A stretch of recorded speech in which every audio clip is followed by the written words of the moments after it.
All right, good morning everybody and welcome to our Wednesday morning live stream painting session extraordinaire. Rod here with you, hope you're all doing well.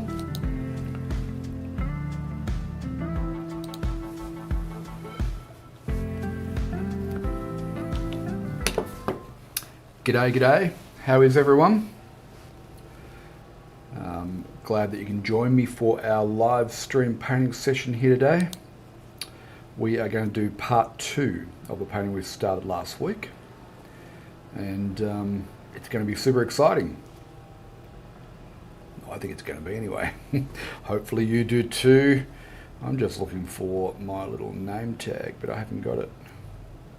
Not to worry, for those who don't know me, my name's Rod. I'm the founder of the Learn to Paint Academy. That's not the right one, but yes, founder of the Learn to Paint Academy.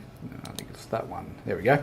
And we do this most Wednesday mornings. We do our live stream chat, our live stream painting. Friday morning we do our coffee chat, and it's all about helping you become a better artist and to travel along your path as an artist. So I'm excited to be here and painting with you this morning. Let's just say good day to everybody and then we'll get underway. Morning Jan, early bird. G'day Linda, British Columbia, welcome.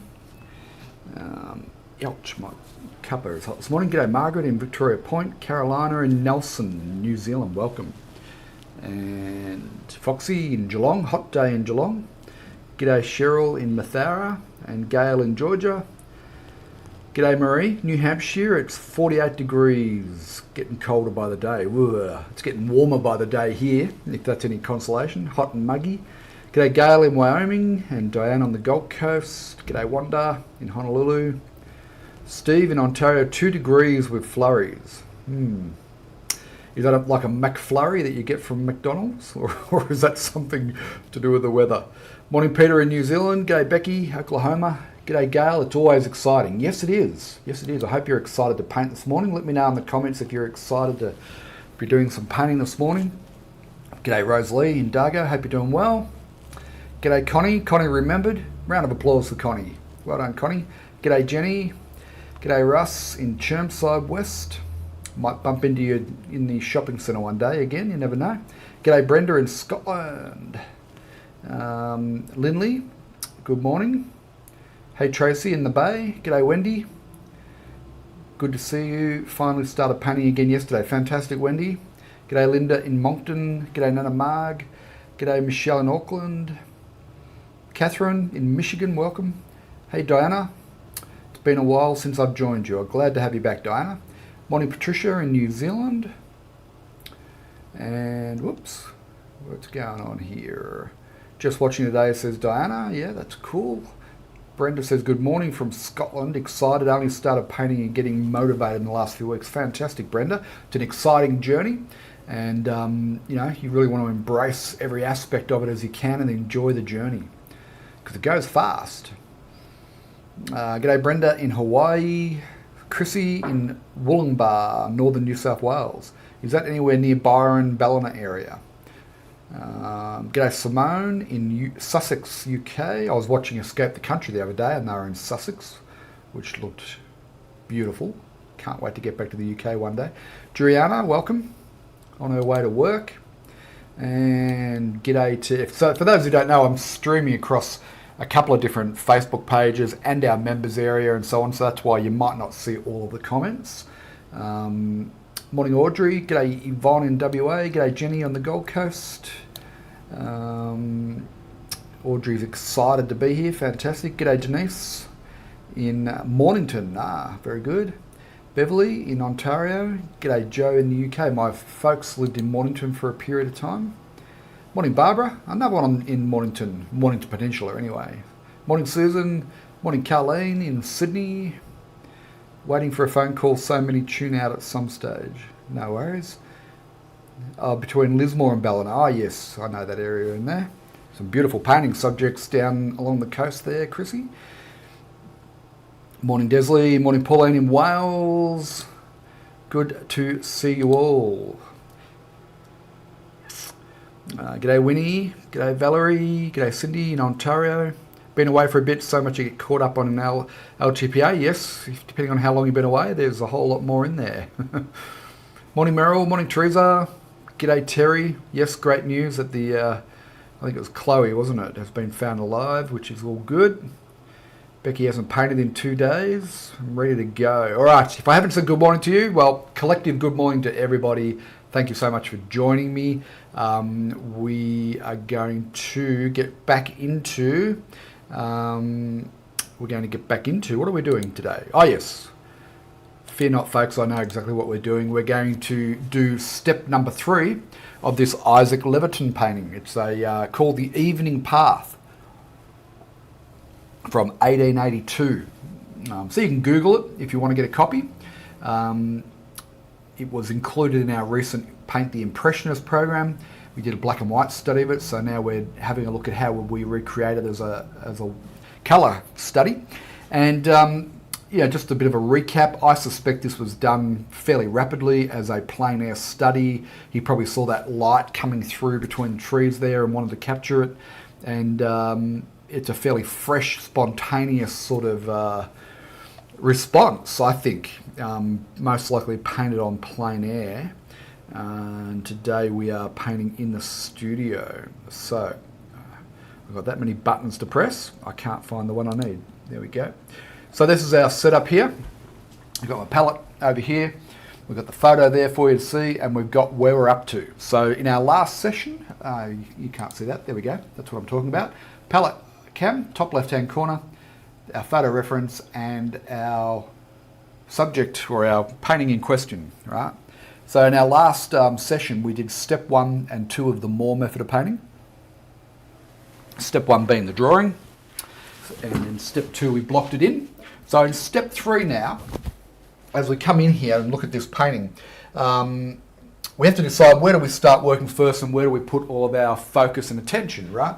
So I think this painting is about this light coming through here. So what I'm going to do is I'm going to treat that as our focal point in here. And what I want to do is create more of a contrast here from these 2 dark masses to this light. Okay. So the very first thing I noticed when I looked at it this morning as a refresher is that I'm not yellow-green enough in here. I'm more of it's a little bit yellow-green, but it's probably not quite yellow-green. I'm going to start there. I'm going to push that a lot yellower right through there. We give the feel of that sunlight. Then I'm going to come in here and strengthen up these trees just to get this really working better, and then we'll work out from there. So really what I'm doing here is starting at our focal point and working out from there, if that makes sense. So we still want it to be a little bit green, so I'll take a touch of this ultramarine blue there, and I'm going to take a whole lot of this cadmium yellow light.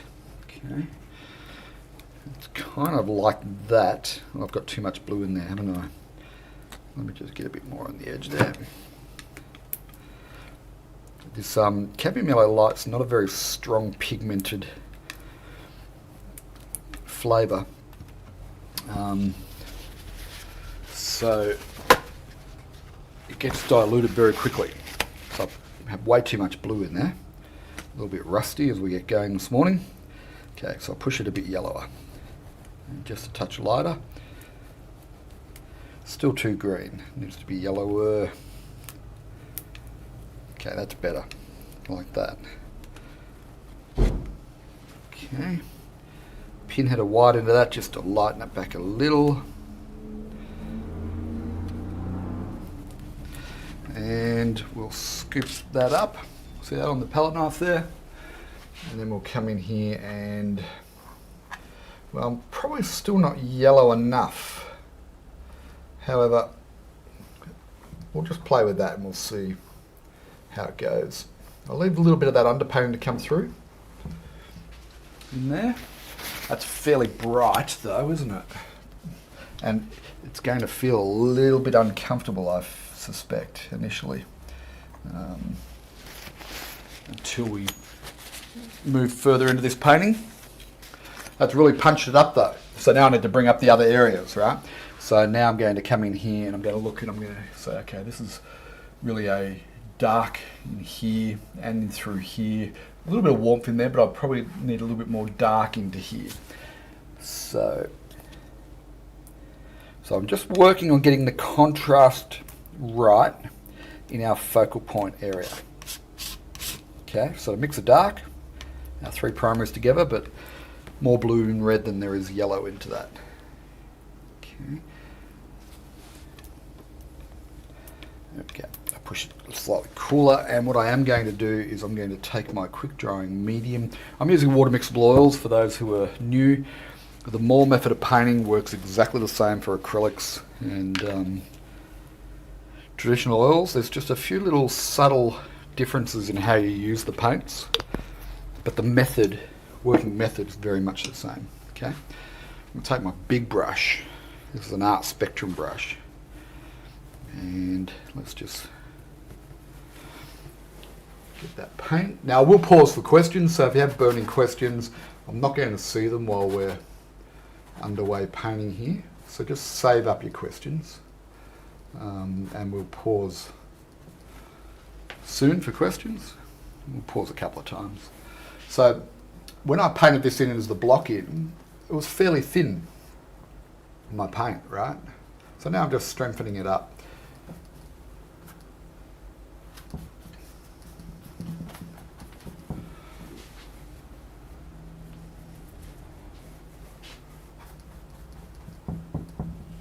My shapes aren't exactly the same as his.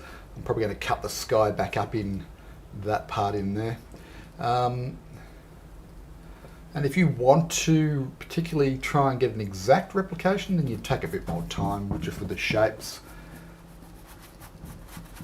I'm comfortable doing an approximation as a copy rather than trying to feel like I need to get it perfect. I don't really believe in perfection in art anyway. If you're a photorealist, that might be important too. But I don't quite understand photorealism, to be honest. I admire it. I think people who can paint photorealistically are super talented. I just don't get why you want to, but we're all inspired by different things. Okay.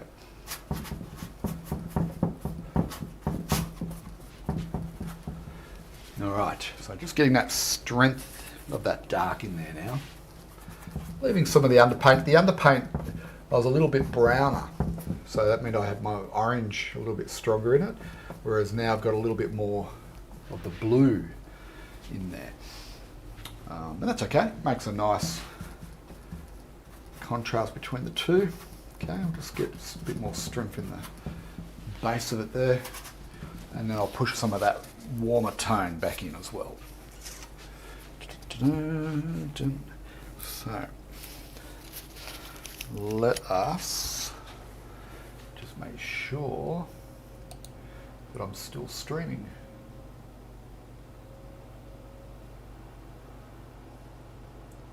Still streaming okay. I think I am. Always get just a little bit nervous when I'm busy talking away to myself. Looks like it's coming along okay. Alright, so we need to get a warmer tone in there, which is going to be a bit more, when we say warmer tone, we look at our colour wheel and go, which are the warmer tones? Or the warmer hues? And, it's pretty obvious. Yellow and red. Okay, so if I mix those together, but I don't want it to be a pure orange like that, so I just take our third primary. So I'm predominantly working in three colours, right? Ultramarine blue is our blue, alizarin crimson is our red, it's a cool semi-transparent red, and yellow ochre is the yellow that I'm using in this particular palette. The yellow ochre is more of an earthy tone, it's already a bit greyed off, rather than our bright yellows, and the reason why I use that is because I'm painting landscapes, right?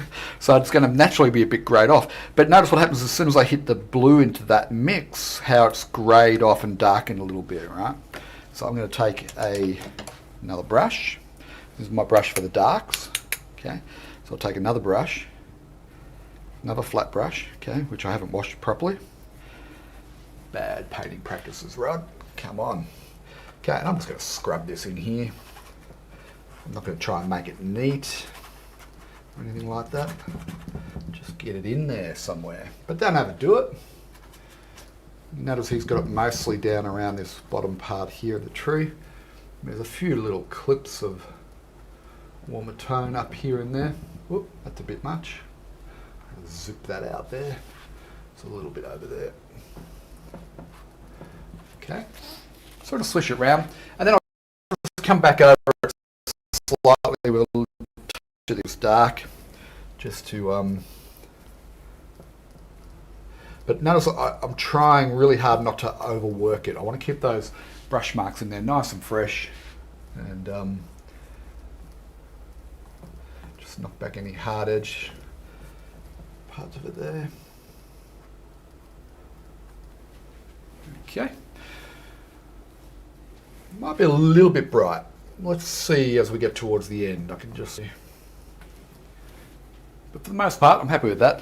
So what we'll do now is we shall go back to that next tree. It's further away, so it needs to be a slightly lighter value. It's only a subtle difference though. I don't want to lighten it off so much that the contrast between the here and here is diminished, if that makes sense.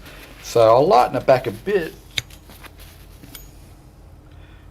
with just a pinhead. The white's going to overpower it. So see I've got a little pinhead on my... Actually that's too much because I don't really have a lot of pigment left. So I'll just pop it next to it and I'll just use whatever's on the palette there. Okay. Now it's going to push it slightly to the purple as soon as you add white. Okay. And all that means is my blue and red are dominating. See how it's gone purpley lavender? Okay. And if that bothers you, because I know it bothers some people, okay, it doesn't particularly bother me, but if it's a little bit too purple, all you do is get your third primary. You just want a little pinhead of the third primary, in this case the yellow ochre, and that will start to move it away from purple and it'll start to mute the tone, okay, to more of a neutral. Now the question is that light enough in value? I don't think it is. It's going to lighten it back a little bit more. Touch more yellow into it. Okay, let's see how that goes. And we've got a little bit up at the top of the tree there. So you can see how we've moved beyond our initial steps with the Moore method, which is the drawing and the blocking, and now we're refining and bringing it to life, right? And I'm trying to get this focal point to work better. It's usually the starting point. I don't always do that, but it felt like that's what this one needed. Gotta be careful I don't clip into that grass colour there.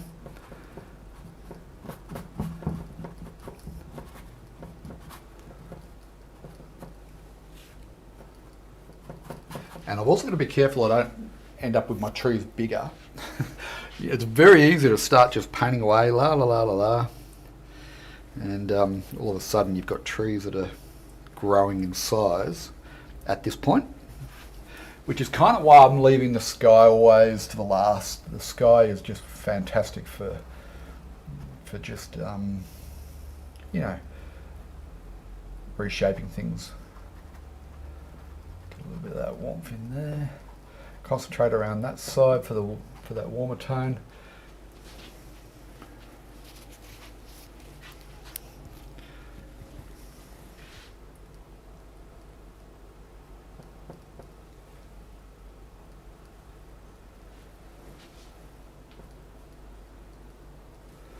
Okay, now one thing he hasn't done, well actually before we do that, I'll just get in some darks into here. So I've mucked up that. I'll have to, I think that's actually a hay bale or something. It's a little bit difficult for me to tell. And then some sort of wispy tree behind it maybe. I'm finding it difficult to actually tell what it is, but that's what it kind of looks like. And I'll leave you to decide for yourself what you think it is. What was I going to say?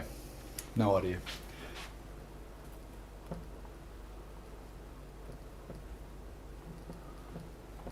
Okay.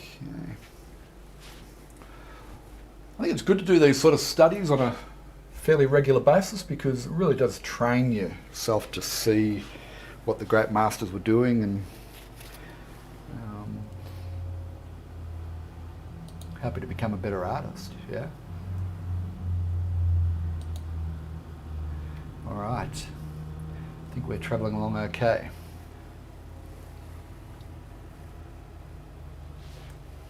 Let us now, one tiny little thing that I want to do, he hasn't done it, but I like to do it. Have a look at this little flat brush. I haven't washed it properly, but look at the hairs. See how the hairs are all sprayed out? I used to get really upset about that. Then I realised this brush just wants to become a grass painting brush, right? That's all it wants to be, is a grass brush. So those little sprayed out hairs, don't throw the brush out in frustration. Let it be what it wants to be. Right? Use it to flick up some grass. Don't overdo it though, Rod. Because you know what happens when you overdo it. Ah, it just looks overdone. Okay, we'll come in here now. Probably, maybe the transition in here is not quite as strong as how I've got it looking at the moment. So that's no problem. So we've got this darker value here. We'll add some yellow ochre into it. We'll add a little bit of the third primary, the alizarin crimson, just to mute it back a bit. And I'll add a touch more of my quick dry medium. Add a little dollop there.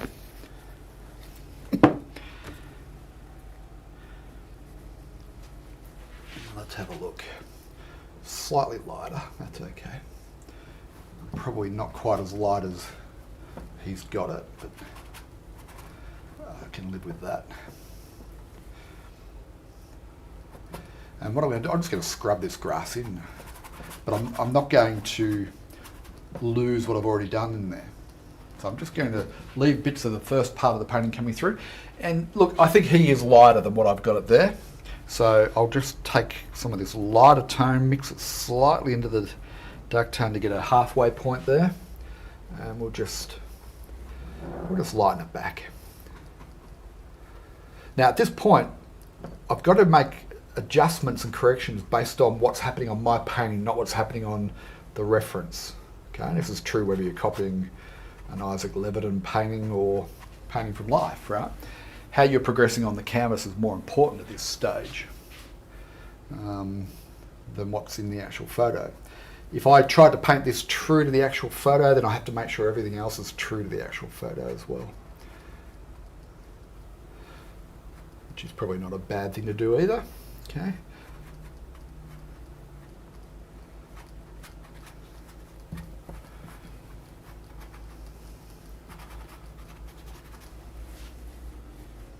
Okay. This might prove to be too punchy. At some point we may choose to tone it back a bit, but we might just say, you know what, I really wanted to emphasize that contrast in here.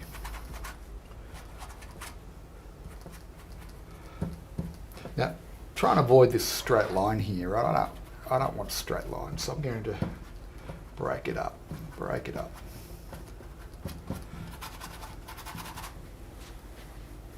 Okay, and as we get down into here, we'll go a little bit darker, just by adding a bit more blue, a little bit more of that red. Touch of the medium.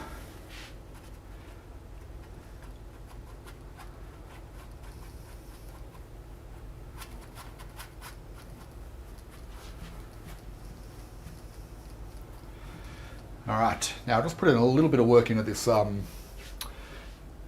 creek, and then we'll pause for question time.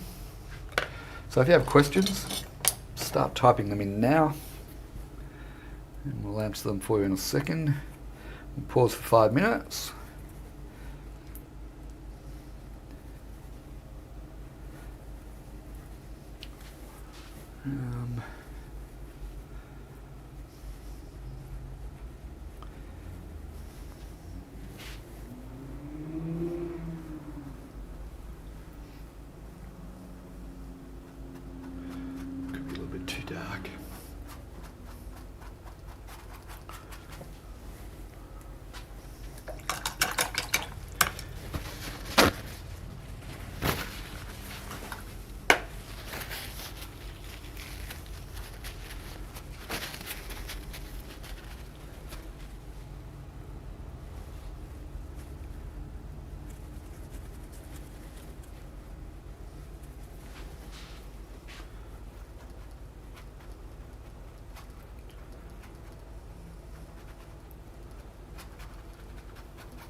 So yeah, if you have questions, we're 5 minutes, or we're 2 minutes away from pausing for a break, so feel free to start typing in your questions now.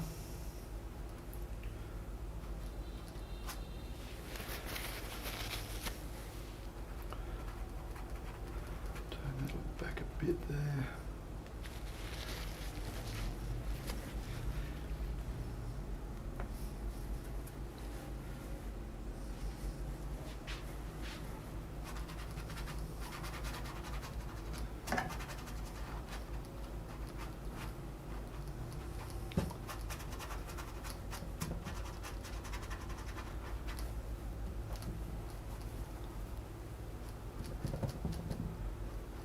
Now again, I'm not really looking at the photo reference at this point, apart from a few little glances just to judge the values, but I'm not trying to paint the exact same marks in there as he has.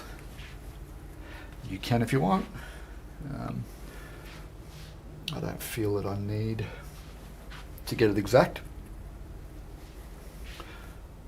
Maybe if I was working for the Louvre and doing restoration work of old master paintings, it might be more important that I have a high degree of accuracy if I want to keep the job. I just don't see that in my future though. There's a number of little rocks and things in here.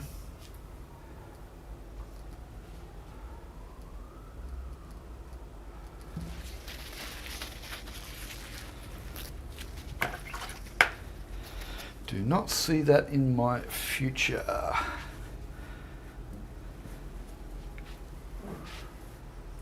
Too many other exciting things. I don't know if you guys saw the announcement by Facebook about the metaverse, whatever your feelings are on Facebook. I think if you're an artist, especially if you're trying to make any type of business out of art, teaching art, selling art, I think you should pay attention. The world is about to change. It's going to impact the art world. The old model of art, well and truly on its way out. Okay, there's a little touch of a warmth.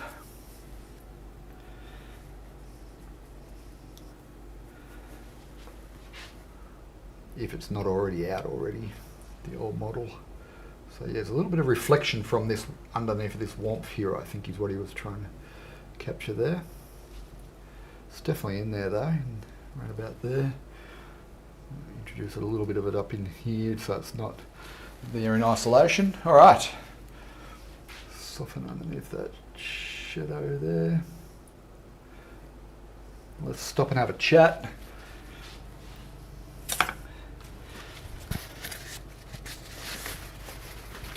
And see where we're up to. There's really not much more to do on this apart from refining a few edges. I could probably tone back that yellow a bit if I wanted to, but who knows? Okay, anybody have any questions about what we're doing here? Feel free to fire away with questions. Let me just come back.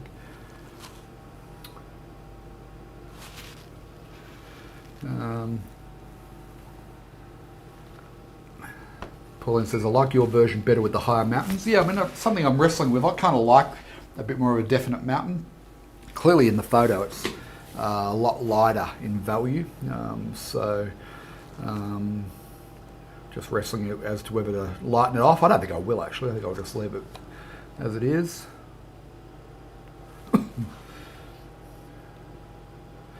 Thank you, Pauline. Susan says, why the use of a paint quick dry for that area? It's not so much that it's quick dry. I'm using oil because I've allowed this painting. We did it last week and it's pretty dry to touch, and so to work wet paint over really dry oil paint, it's always a good idea just to have a little bit of oil in the mix. And I'm using the quick dry because that's the one that was closest to me. Alternatively, I could have just used this painting medium, which is not quick drying, but it's the same thing. Just a linseed oil, I think, that's been modified for water mixed oils. So yeah, it's always a good practice when you've got a layer of dry oil that you use a little bit of oil dry oil paint that you use a little bit of oil in your mix over the top. Lynn says, people have said we should paint the same thing 3 times. How many times have you done this painting? I'm not sure about painting the same thing 3 times necessarily, but we did a couple of black and white versions of this during the Paint with the Impressionist challenge. So this will be the 3rd time I'm sort of having a look at this subject, I think, Lynn. But I'm not sure that's necessarily a rule I'd follow necessarily. I think, you know, if you want to become a great landscape artist and specialise in a particular type of tree, right? So in Australia, there's been a lot of artists who have focusing on gum trees. Well, I think if you want to get good at, known for painting gum trees, then you want to be repeating that subject over and over. Okay, Carolina says, lovely contrast and light, thank you. Lynn says, looks good, thank you. Cindy says, what is the name of this painting? This is an Ivor Leverton painting, and it is called Evening Path, 1882. You can Google it and you'll find it there. Heather says, I like the contrast between the light green grass and the dark trees. Yeah, I've really pushed the contrast more than what's even in the photo, I think. I've made that fairly vibrant. I've gone way overboard with the grasses there. Let me just tone all that back a bit. Yes, I've pushed that quite a lot, and more than what's in the photo. And I suspect that that green's just a little bit too glary, I suspect.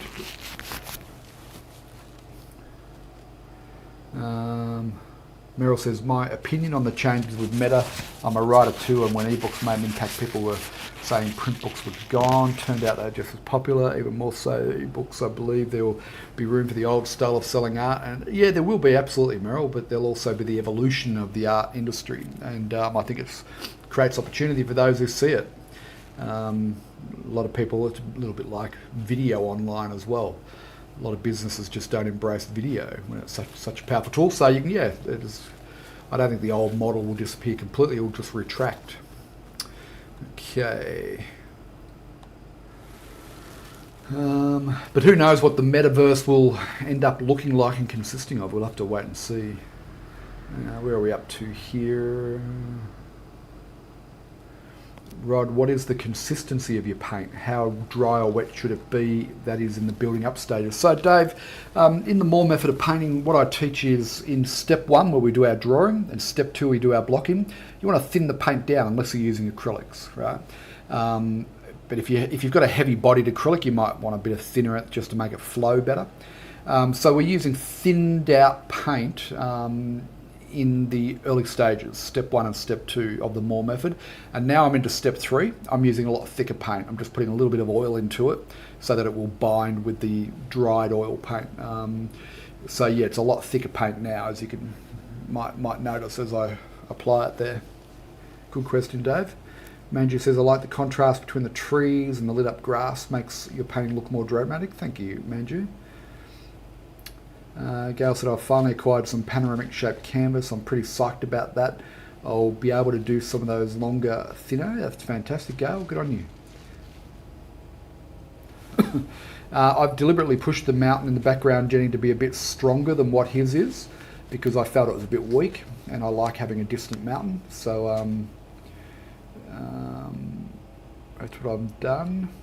Tatiana says, I think it's a road with a puddle. Yeah, I've sort of looked at it back and forward, and I can see it both ways, but you might be right. Today I'm painting it as a creek. You can paint it how you like. No, it's not a Brian Cook, it's an Isaac Leverton. All right, I think we're caught up there. And g'day Jeanette. Jeanette says she'll join in during lunch. Terrific. Catherine said the tone shadow areas are looking awesome. Thank you, Catherine. Dang, got to go, Rod. I'll finish the video later. Good on you, Catherine. Yeah, it'll be in the live stream recording area later on. Beverly says this setup is awesome, Rod. Thank you, Beverly. Do you mean the way we lay out the filming and stuff, or do you mean the setup of the painting and the way Isaac approached it? All right. Seems like we don't have a huge number of of questions, so we'll get back to painting. And we shall push on.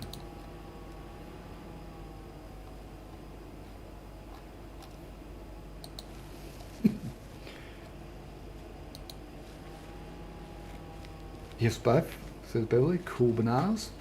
All right. Morning Wonder. Remember this one from the Paint the Impressionists? Yeah, we did a little black and white study of this one, so we're having a go in colour.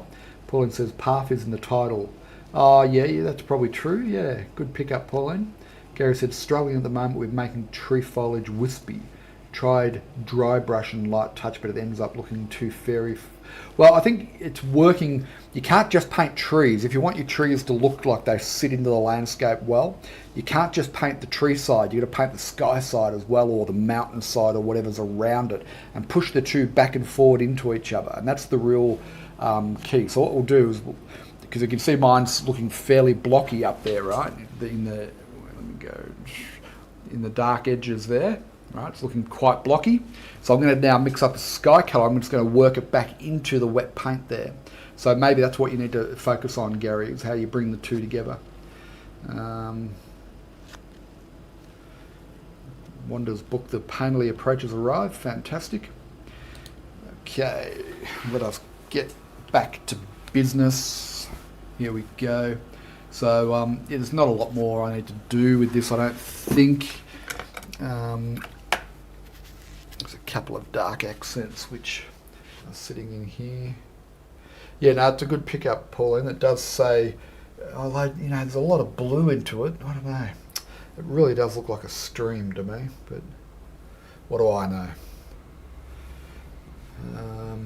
Couple of darkish accents here and there. Whoop, that one's too big.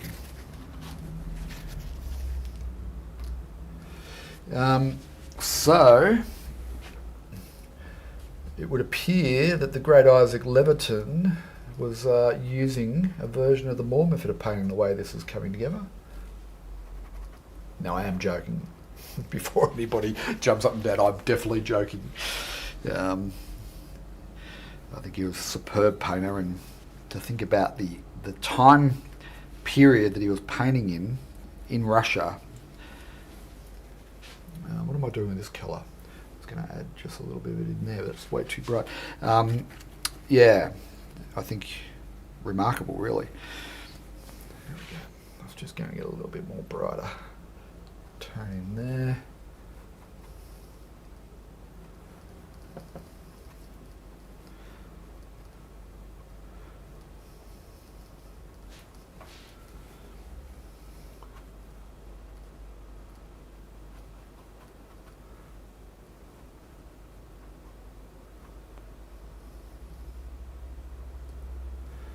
All right.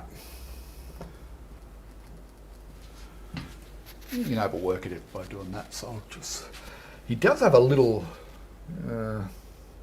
he's got a bluish tree sort of sneaking out in the background now. I'm not going to be able to do that because my shape is just not quite right to be able to facilitate that.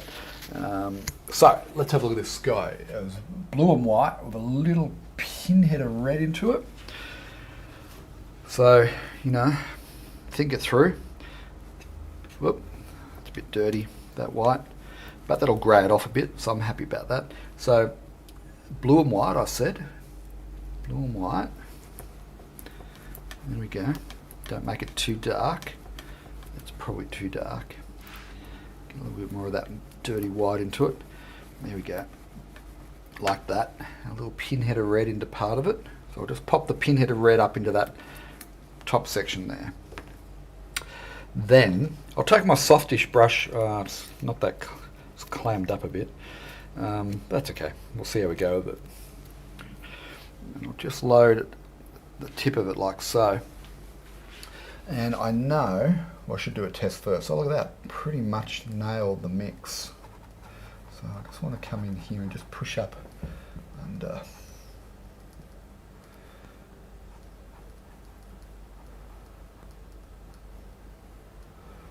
I'm going to be careful I don't clip into that dark paint. It's fairly wet, and see how I'm leaving dark marks on there?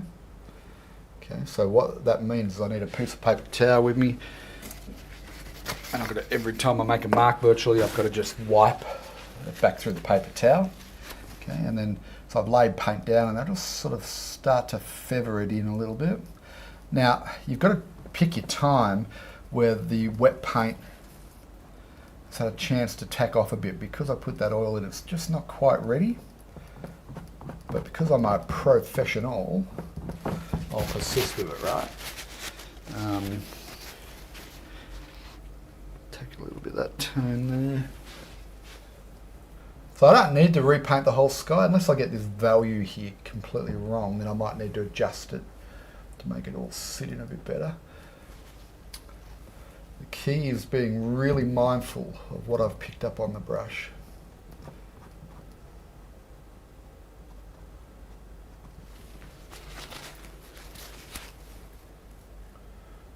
There's quite a bit of oil in that bit of paint there.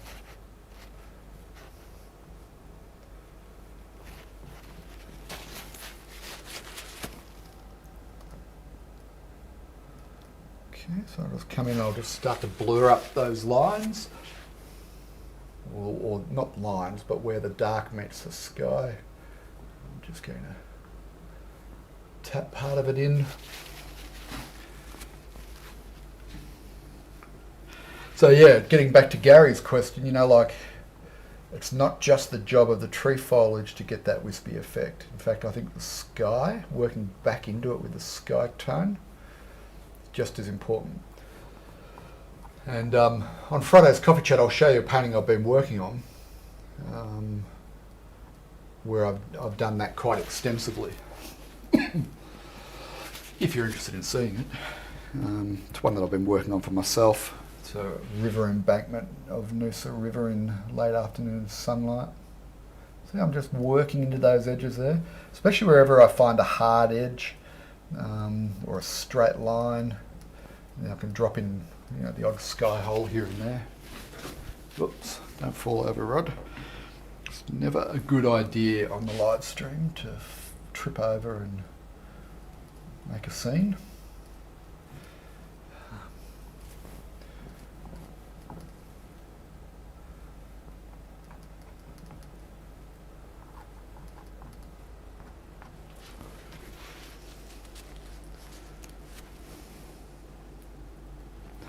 Alright, so it's not actually that difficult, is it?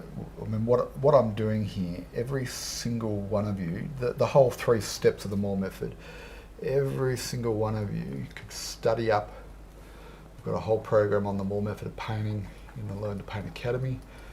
You can start to study up on that, but pretty much every course and every project and every live stream we're talking about it anyway, and just get a clear understanding of what the process is and why. I think that's important.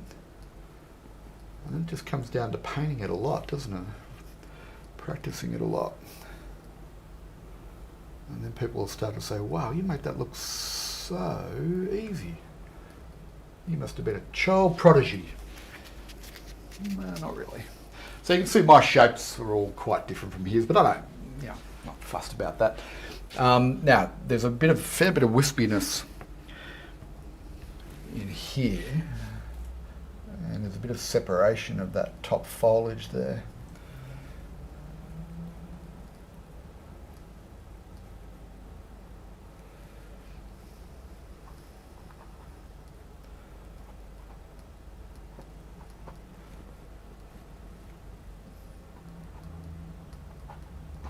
I can even just blur out edges like that if I need to.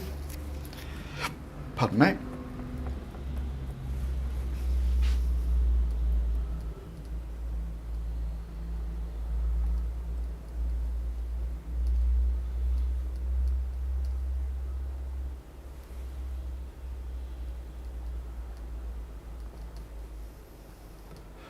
Yeah, I do think you've got to be careful of not overworking it by doing this, because you can get into a bit of a hypnotic trance with this. It's good fun, and it's good to play around with the overall shapes, but if you get carried away with it, before you know it, it'll be tea time, and you won't have even gone out and got your groceries and done your messages.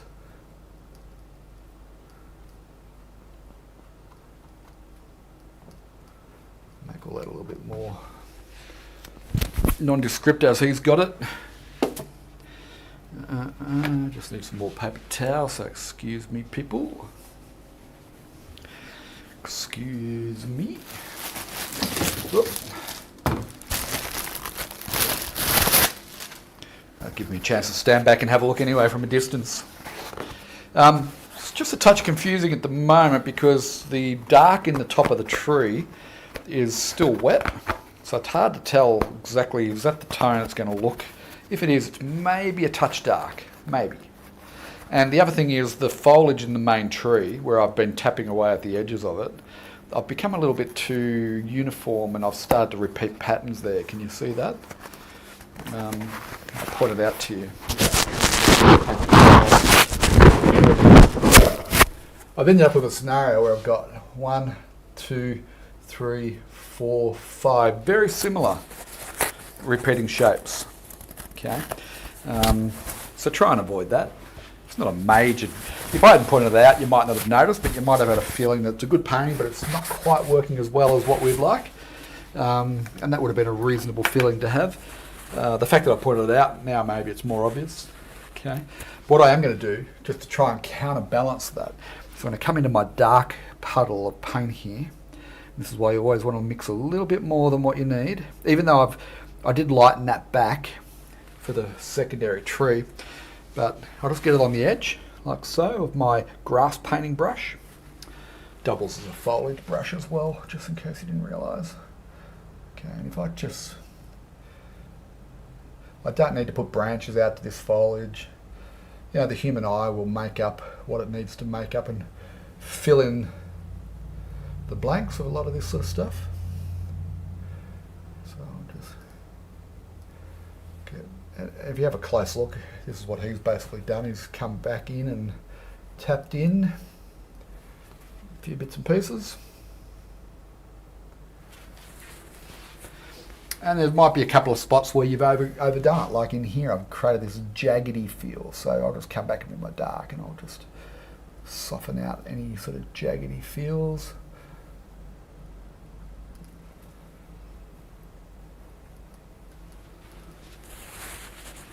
So yeah, as I was saying before, every single one of you can do what I'm doing here. It's just knowing the process, and the more method will give you a framework for that. And then the fundamentals program will help you get clearer on, well, the fundamentals, of course, but you know, the composition, design, values, colour, etc. So I can see one thing that's not quite right. So I just need to push a little bit more dark into this side.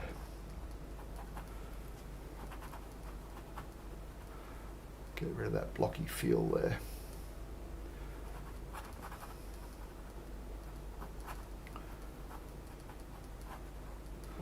That feels better, doesn't it? So we've now got a bit more of a concentration of light on the side where you'd expect the light.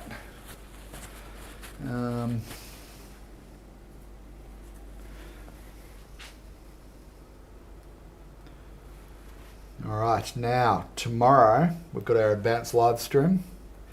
If you're a full access member, so monthly member, annual member, life member or MCI, make sure you join us tomorrow. I'm going to do a bigger painting. It's going to be this big, take up the whole thing. And I'm going to start it off with acrylic starting point. Some of you may have seen the painting I did recently of Aries Inlet Lighthouse, where I left the sky in acrylic. So I'm going to use a similar approach. And the scene is a river scene with a mountain and rocks in the foreground. It's a great scene. I took the photo this time last year near Mission Beach, which is far north Queensland, tropics. It was hot, and I saw my first cassowary run across the road in front of me. I was so excited.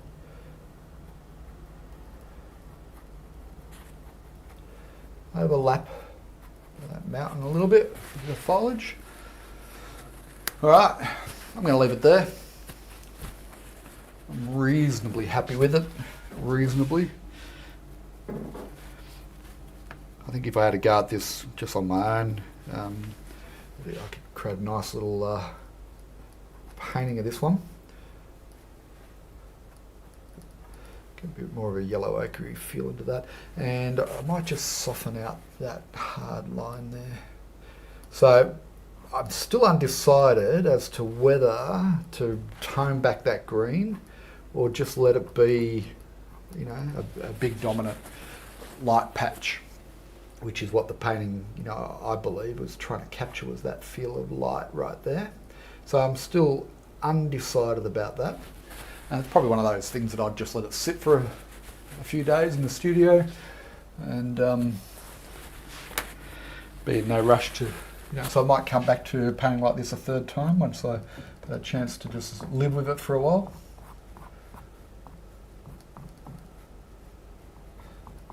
And then the other thing I would consider doing is I've now got some fairly thick paint in the sky where we're just reworking it, and it's a little bit thin over on that side. So I might, after a few days of looking at it, decide whether I was going to then just work back in with some thicker paint in the sky over there. That's a possibility. But for today, we are going to park the bus right there. How do you like that for a new expression? Park the bus. I have no idea why I said that.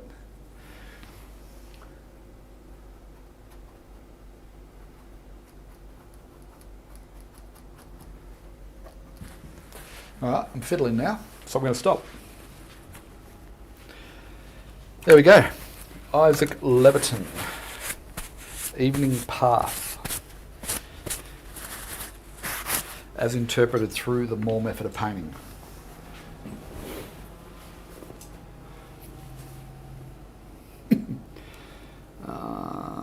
All right, see if we've got any other questions. Hope you've enjoyed that today.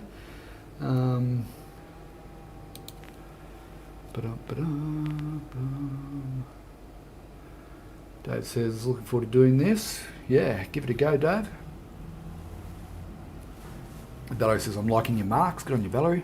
Cindy says, what a difference working the sky in makes. An aha moment. Yeah, just softening, bringing the two areas together and softening them together makes them both look like they belong in the painting. Yeah, as opposed to something that looks a little bit cut out.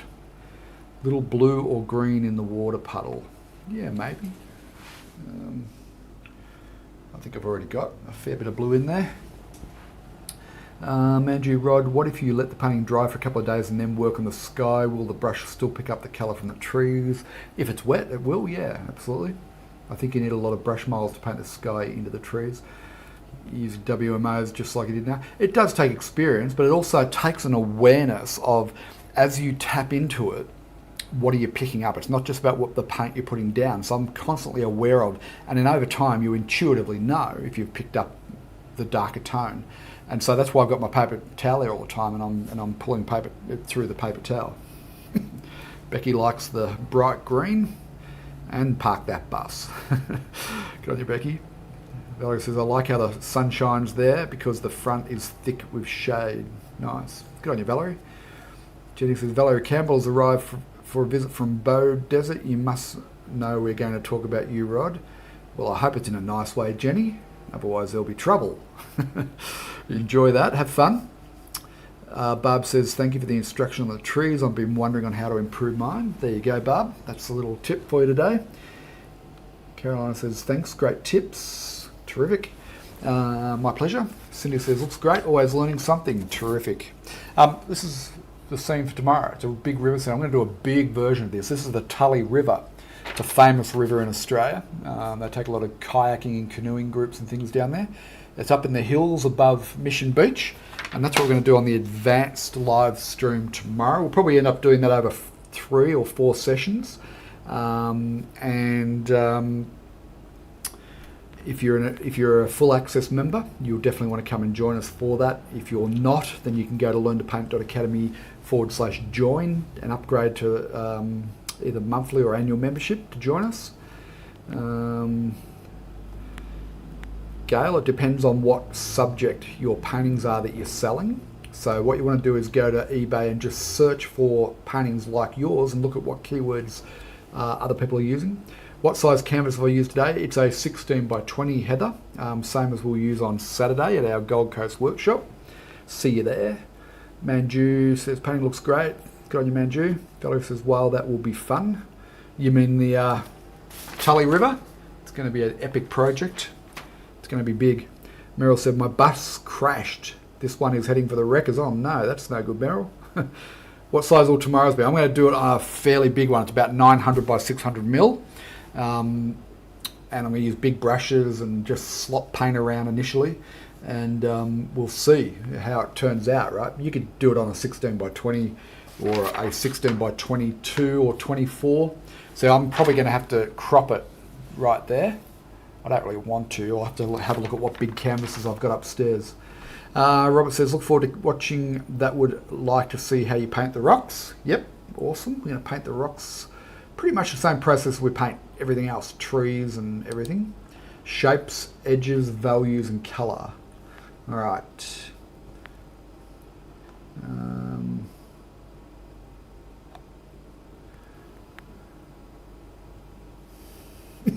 How do you make the water puddle look shiny?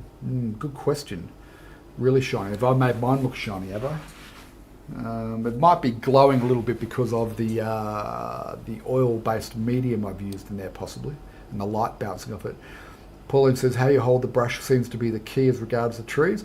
Well, I don't know about regards to trees so much, but, you know, as we talked about in the Paint with the Impressionists and painting in a painterly way, I try and hold the brush at the end whether I'm painting trees or anything, because it gives a much looser result, right, rather than highly accurate results, which, yeah, so, yeah, it probably does help with trees in particular, yeah.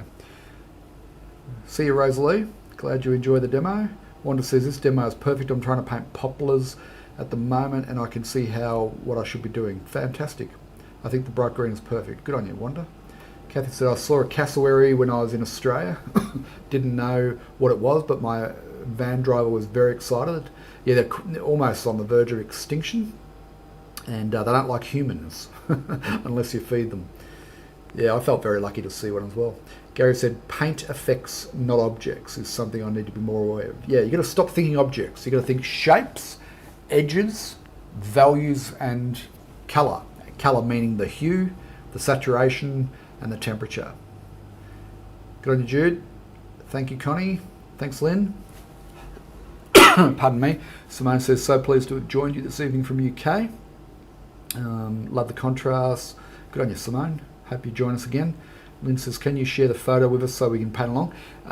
For tomorrow I will. For this one, just go to Google and Google Isaac Leviton Evening Path. You'll find it's all over the internet. This one is one of my photos references, but the Isaac Leviton you'll find all over Google. All right. Thank you, Yvonne. Thank you, Julie. Julie did a nice version of this one as well. Noosa time's an hour behind us in Melbourne. Yes, it is. Noosa time doesn't change. It's only other places around the world. I should say Brisbane time doesn't change. Thanks, Annette. She likes the light green. Audrey says, let it be. Great contrast. Tully River, love it. Have rafted down it over the rapids. Fantastic, Betty. Well done. Quick question, says Julie. Where do you get W and Winsor Newton WMOs? I get them from Eckersley's, Eckerleys, Eckersley's, and Jackson's Art as well, I think, have them. Try Jackson Art because they have a big warehouse in Australia, even though they're UK based, and they'll probably ship to New Zealand, I would think, from there.